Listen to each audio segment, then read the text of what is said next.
آخری سفر واصل پیروف 1865۔ آخری سفر روسی مصور واصل پیروف کی ایک شاہکار پینٹنگ ہے جسے انہوں نے 1865 میں بنایا۔ اس تصویر میں پیروف نے موت یا کسی عزیز کے کھو جانے کے احساس کو بہت ہی دلدار انداز میں پیش کیا ہے۔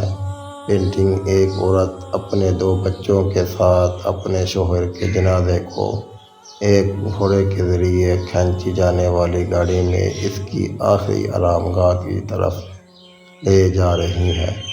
عورت کا چہرہ تصویر میں دکھائی نہیں دے رہا کیونکہ وہ پیٹھ موڑ کر بیٹھی ہے، لیکن اس کے جھکے ہوئے کندھے اس کے غم اور دکھ کی شدت کو بخوبی بیان کرتے ہیں۔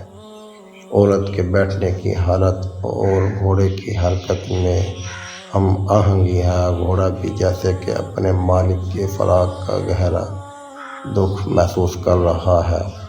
صاف ظاہر ہے اس سرد اور برف سے ڈھکی ہوئی ویران جگہ میں نیت کے ساتھ کوئی دوست نہیں ہے سوائے اس کی بیوی اور بچوں کے، جو شدید سردی سے ٹھٹھلے ہوئے نظر آتے ہیں۔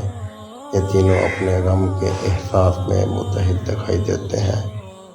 بائیں طرف موجود بیٹا جو ایک ٹوپی اور کوٹ پہنے ہوئے ہے، اس کی آنکھوں اور چہرے پر غم اور تھکن کے آثار ہیں، جبکہ اس کی بہن تابوت کو گلے لگائے ہوئے ہے۔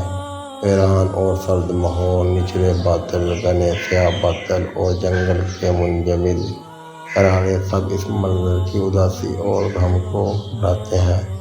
رنگوں کے مختلف اقسام کے ساتھ سرمئی رنگ کی کثرت اس مہلک سردی کا تصور دیتی ہے۔